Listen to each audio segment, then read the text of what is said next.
Eh, Buenas tardes, profesora, buenas tardes, compañeros. Mi grupo a continuación va a exponer acerca de la modernidad líquida de Sigmund Bauman. Somos el grupo uno. Los integrantes Anco Ceballos, Joel James, Arteaga Velasco, Oscar Manuel, Casa Martínez Elizabeth, Bustamante Mamani Willy, Doña Ramírez Juan Manuel, Gosme Huite María Alexandra. A continuación, mi compañero va a comenzar a exponer.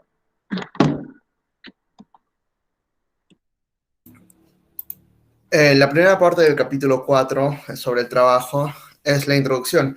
En esta se nos menciona que el ayuntamiento de Leeds es un monumento a la arrogancia y a la confianza en sí mismos, sobre todo sobre el de los industriales. En el cielo raso de este ayuntamiento se encuentran escritos los principios de la ética de la burguesía, como ley y orden, la honestidad es la mejor política, y los más importantes, l'amor omnia vincit, que significa el trabajo todo lo vence, y hacia adelante. Estas últimas dos frases querían expresar que hacia adelante el progreso, el futuro era el destino y que el trabajo es el vehículo que los debe conducir ahí. En 1896, Ford le decía a un corresponsal que la historia es una pavada, nosotros no queremos tradición, queremos vivir el presente, no nos importa un bledo la historia que no sea la que estamos haciendo hoy. Con esto lo que quería expresar Ford es que para la modernidad el pasado no es algo realmente importante. Lo único que importa, o bueno, lo que les ha dejado esta confianza, la confianza en sí mismos, es que es que quien controla el presente puede decidir sobre su futuro. Es por eso que las utopías modernas no eran solo profecías, sino que eran cartas de intención y profesiones de fe de aquello que se deseaba hacer y que se haría. Debe entenderse por esto que el progreso no enaltece la historia pasada, sino que el progreso es un credo en el cual la historia es irrelevante y por quien decida que siga siendo así. Continuando, nos habla del progreso y la confianza en la historia. El progreso no representa ninguna cualidad de la historia, sino la confianza del presente en sí mismo. Podemos decir que progreso significa o está construido a partir de la conjunción de dos creencias íntimamente ligadas. La primera, el tiempo está de nuestra parte, y la segunda, somos nosotros quienes hacemos que las cosas sucedan. Ambas, ambas creencias viven y mueren juntas. También podemos decir que en la modernidad líquida, el progreso ya no es algo que conduce a un estado de perfección, sino es un desafío y una necesidad de sentirse vivo y bien.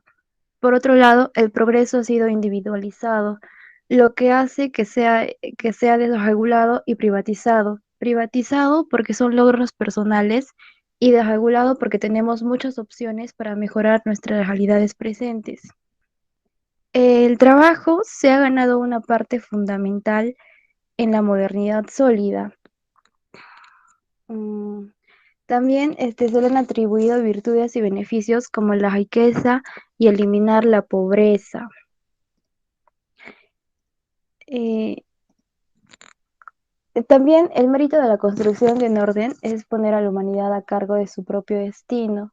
Se podría decir que el trabajo ha perdido un uso seguro para las proyecciones de vida y de la vida y futuro, y que tampoco puede ser pensado como fundamento ético de la sociedad ni como eje ético de la vida individual.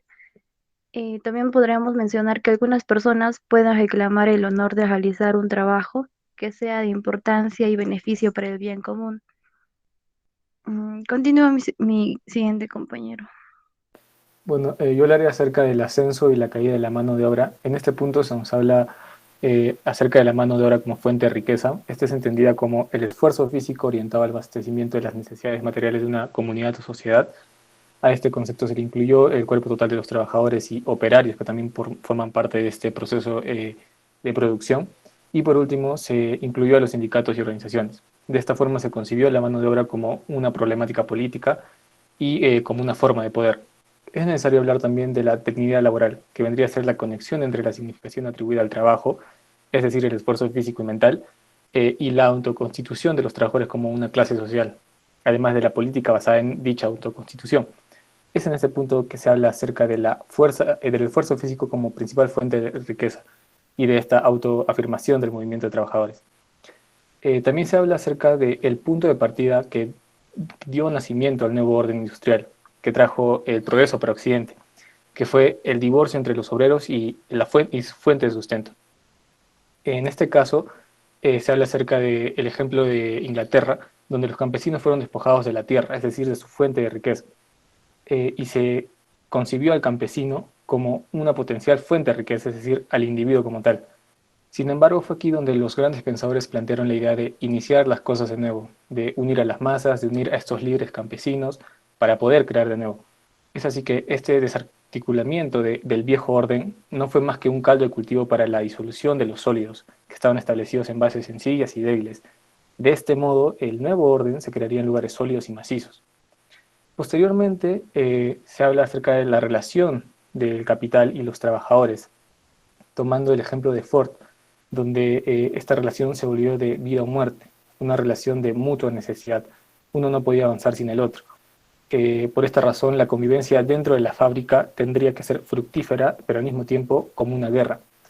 Dentro de la modernidad sólida, el capital trató de atar de por vida a los trabajadores, puesto la necesidad la relación de mutua necesidad.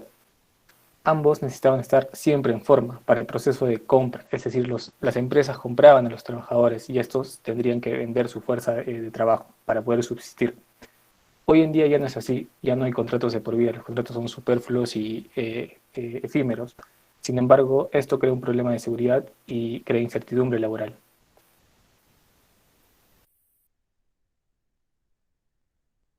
Compañero, por favor. Y por otro lado, Bauman nos habla acerca del matrimonio a la convivencia. Bueno, nos dice que la incertidumbre actual es una poderosa fuerza de individualización, ¿no? Que esto divide en vez de unir y que el concepto de interés común se vuelve cada vez más nebuloso y pierde todo valor pragmático. Por otro lado, también nos dice que si permanecer juntos era el resultado del acuerdo recíproco y del compromiso mutuo, el desprendimiento es unilateral, ¿no?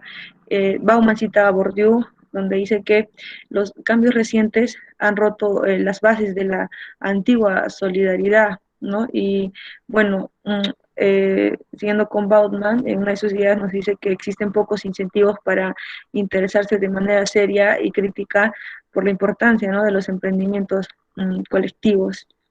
A continuación, mi compañero.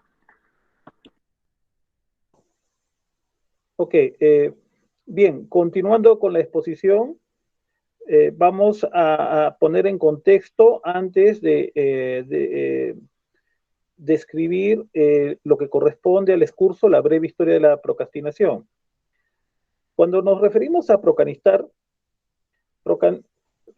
básicamente, ¿no?, significa que no tomar las cosas según cómo es que se nos presentan, es decir, no actuar en una línea de tiempo en un orden natural. Podemos superficialmente hacer una alusión a que la procrastinación es un resultado de la imprecisión, de la pereza o del abandono, ¿no? O la falta de diligencia, ¿no? Pues no, muchos lo han asociado al tema de la lasitud, y la lasitud básicamente es la debilidad, ¿no? Es el estado de fallecimiento, ¿no? Es el estado de imposibilidad para llegar hacia un cometido. En ese contexto, la procrastinación no es otra cosa, desde el punto de vista de Bauman, viene básicamente a ser, en un contexto moderno, como un movimiento de acercamiento a un blanco, a un objetivo. Para esto Bauman va a considerar al peregrinaje, ¿no?, como como el elemento que desarrolla esa vivencia, ¿no? Y donde en este contexto de la procrastinación, lo que importa es el presente y la hora, ¿no? En donde lo más gratificante, es decir, lo que tiene mayor relevancia, es lo que está por venir. Entonces hay una postergación de la gratificación que vamos a ver más adelante. Por favor, a la siguiente diapositiva. Bien, pero ¿cómo se da esto de la procrastinación? Como dije hace un momento, dentro de la procrastinación, el presente no tiene mucho valor. Es más, está lleno de vicios, lleno de errores. Obviamente no hay una integridad, es incompleto. Y por lo tanto no se debe tomar en cuenta.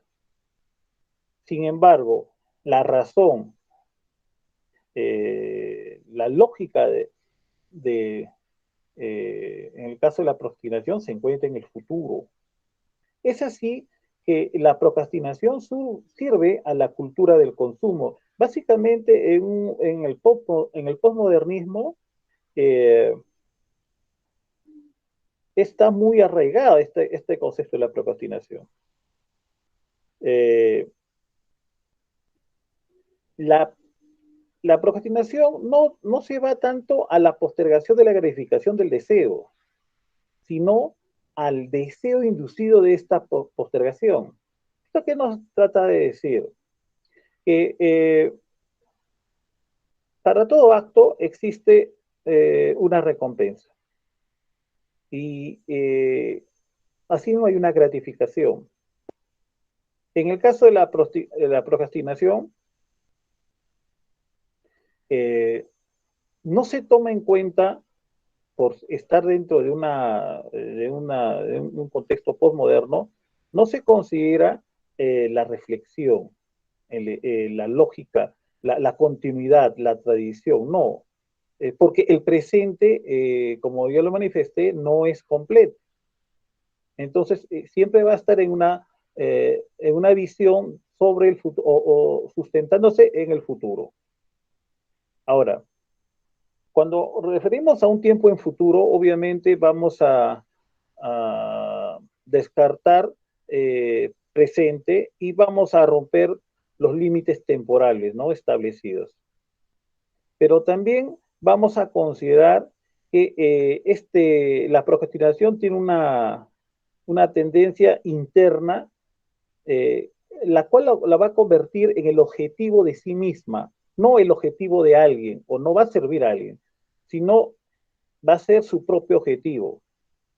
En el desarrollo de la procrastinación se ha considerado dos tendencias, ¿no? Y esto está en los trabajos, en el marxismo, en el caso de Hegel, lo consideró. Una tendencia está considerada está referida a la ética del trabajo. Y se confundió que los fines con los medios, ¿no? Los fines del trabajo es la gratificación, pero la forma como se llega a esta gratificación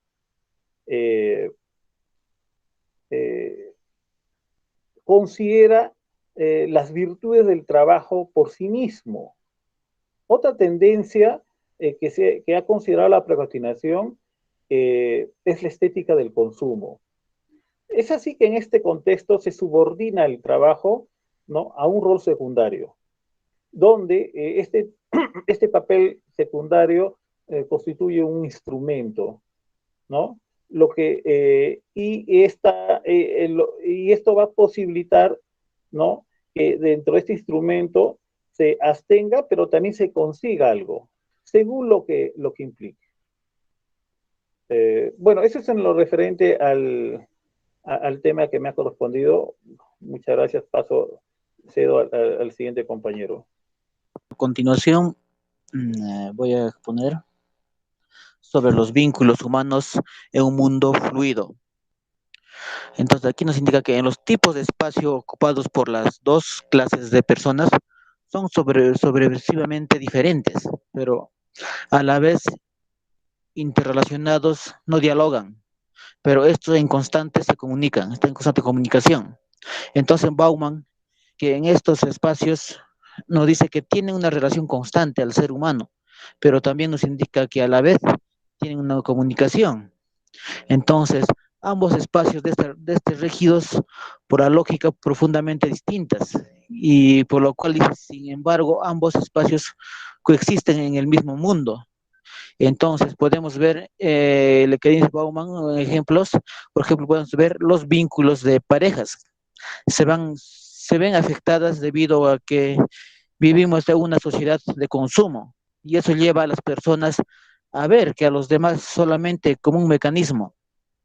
Por ejemplo, podemos ver un ejemplo que es la frase, el jurarse el amor eterno.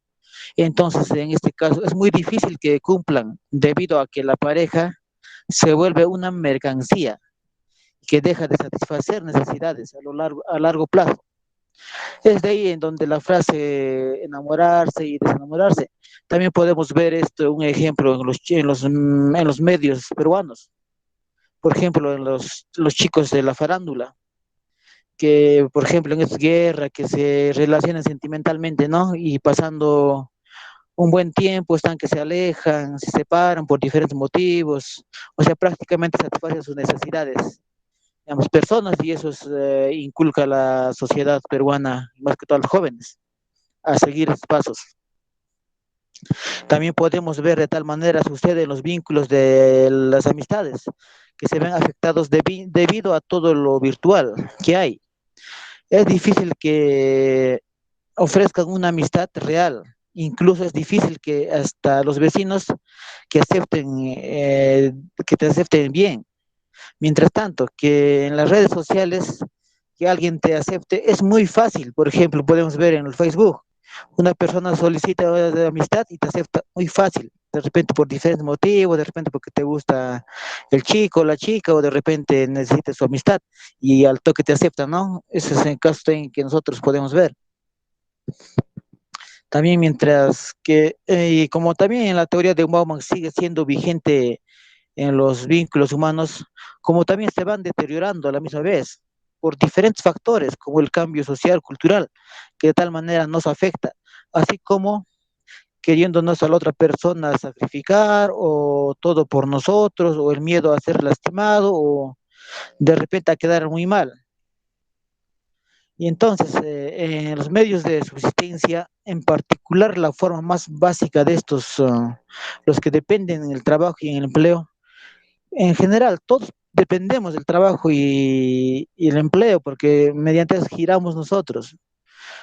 Entonces, ¿por qué? Porque seguro podemos ver el trabajo de diferentes factores, porque no es seguro, o de repente podría ser por un mal desempeño. También aquí está la corrupción, por ejemplo, eso se ve mayormente en las municipalidades, que el trabajo no es seguro. Por ejemplo, podemos ver un alcalde de un municipio, le que apoya a tal persona, tiene su trabajo seguro solamente por 4 años, y todo es momentáneo. Entonces, el que nos quiere decir en su teoría de Bauman, que en el mundo del empleo y desempleo, estructuras, nadie puede sentirse seguro. Entonces, estos se han vuelto extremadamente frágiles. Entonces, en conclusión, el trabajo es muy relativo. Puede estar empleado, o al otro día puede estar desempleado, o puede tener una jerarquía alta en un trabajo, al otro no, y que muchas cosas pueden pasar. Esto es lo que nos indica Bauman en los vínculos humanos en un mundo fluido. Al siguiente va a exponer mi compañero. La última parte nos habla sobre la autoperpetuación de la confianza. En esto se nos menciona a Alain Peyrefitte. En su estudio retrospectivo sobre la sociedad moderna capitalista del desarrollo obsesivo compulsivo, concluye que el rasgo más sobresaliente de ese tipo de sociedad es la confianza. Es la confianza tanto en uno mismo como en los demás, así como en las instituciones. Y todos estos modelos de confianza se condicionan mutuamente. A pesar de que él identifica que las empresas, y el empleo son el espacio donde se siembra y se cultiva esa confianza. Y a pesar de ser también un semillero de conflictos, si los empleados luchan por sus derechos en el marco del empresarial, era porque confiaban que la empresa era un lugar donde poner a resguardo sus derechos. Esto ha cambiado, pues según Miguel Triff, es muy difícil depositar confianza en organizaciones que hoy en día están siendo constantemente achicadas, reestructuradas y racionalizadas. El capital hoy en día es cada vez más global y las personas están más indefensas ante los cambios de las fuerzas del mercado y los antojos de inversionistas o accionistas. Cada vez la imposibilidad de ejercer algún control sobre estas redes, sobre estas instituciones, debilita a las instituciones políticas. Finalmente, el pasaje del capitalismo pesado al liviano y la modernidad sólida a la fluida constituye el marco en el que hoy en día se inscribe la mano de obra. Y eso es todo. Muchas gracias.